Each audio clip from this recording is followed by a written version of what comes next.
et votre journée devient plus belle. Merci d'écouter Radio Classique, il est 8h.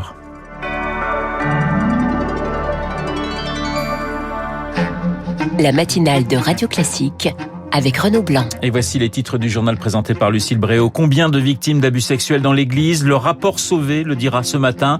On parle de plus de 100 000 en 70 ans. Un diagnostic très dur auquel l'institution se prépare. Des records de pluie hier dans le sud-est, de fortes intempéries auxquelles il va falloir s'habituer dans les années à venir. Décryptage dans ce journal. Et puis, la Côte d'Azur, paradis des exilés fiscaux. C'est l'un des enseignements des Pandora Papers. On vous expliquera pourquoi. Radio Classique. Bonjour Lucille. Bonjour Renaud, bonjour à tous. L'Église de France face à la vérité du rapport Sauvé. Elle a fait de la parole des victimes la matrice de son travail. La commission indépendante sur les abus sexuels rend ses conclusions dans 1 heure, le fruit de 2 ans et demi de travail. Un rapport qui s'annonce accablant, 2500 pages, environ 3000 pédocriminels identifiés depuis 1950, 100 000 victimes au moins, une déflagration pour l'institution qui s'y prépare, Marc Tédé. Patrick Goujon est un jésuite de 48 ans. Enfant, il a lui-même été agressé par un prêtre, ce qu'il raconte dans son livre « Prière de ne pas abuser ».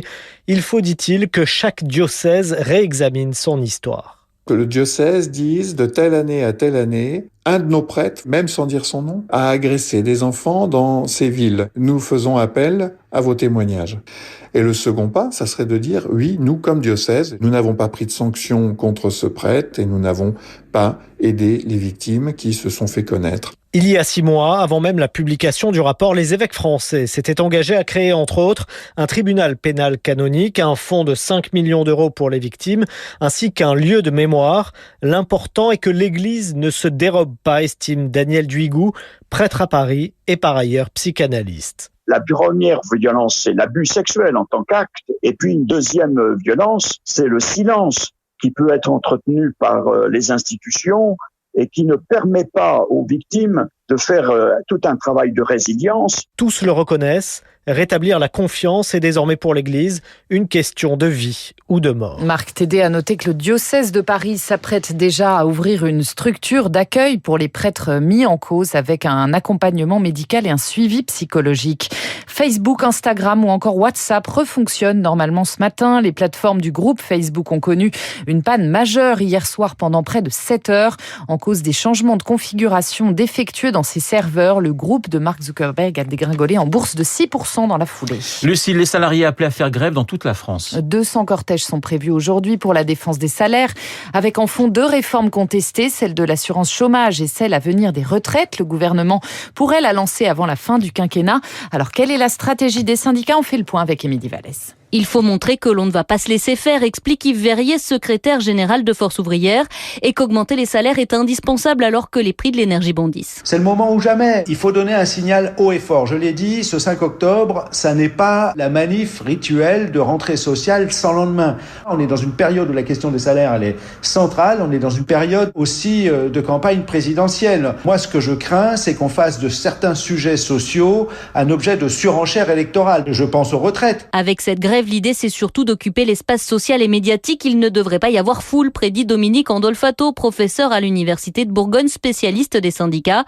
Pour la CGT et FO, c'est surtout une mobilisation symbolique en vue de créer un rapport de force à moyen terme. C'est une espèce de répétition générale, de sortie de crise également. La crise sanitaire, elle a quand même éloigné les appareils des adhérents et a fortiori des salariés et des fonctionnaires. Donc il s'agit cette fois-ci de relancer à nouveau la machine. Il y a des mots d'ordre qui sont assez variés pour essayer de mobiliser le plus largement possible. Mais il y a aussi un revers à cette diversité de mots d'ordre, poursuit ce spécialiste. Le risque, c'est que cela ne soit pas très lisible pour les salariés et qu'ils ne se sentent pas concernés. Émilie Vallès, la grève qui s'annonce peu suivie dans les transports. La SNCF prévoit un trafic normal pour les TGV, quasi normal pour les TER, sauf en Normandie où il sera perturbé.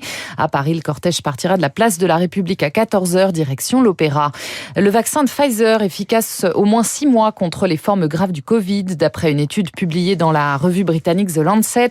L'Agence européenne des médicaments a approuvé hier l'administration d'une 3e dose à tous les plus de 18 ans. Vous écoutez Radio Classique, il est 8h04 à Marseille. Plus de 2 mois de pluie tombée en quelques heures hier. L'alerte rouge pluie-inondation a été levée dans la soirée, mais 11 établissements scolaires resteront fermés aujourd'hui dans la cité phocéenne. Toutes les écoles et les crèches d'Aubagne également, pour vérifier que les bâtiments sont sûrs. Après la Loire-Atlantique samedi, le département des Bouches-du-Rhône est le 2e à avoir été placé en vigilance rouge en quelques jours. Ces fortes intempéries, Baptiste Gabory, il va falloir s'y habituer. Oui, alors ce qui s'est passé hier à Marseille, c'est un épisode méditerranéen, phénomène classique pour la saison, mais exceptionnel hier par l'intensité des pluies. Et là, le lien avec le changement climatique est avéré. Les épisodes orageux ne sont pas plus nombreux aujourd'hui, mais ils sont et seront plus violents. La raison est simple, une atmosphère plus chaude contient plus de vapeur d'eau et donc plus de pluie. Avec un réchauffement de 2 degrés, les cumuls devraient augmenter de 20% et jusqu'à 50% dans un monde à 4 degrés de plus. C'est vrai pour tous les phénomènes de pluie torrentielle, comme à Nantes ce week-end ou en Allemagne et en Belgique l'été dernier.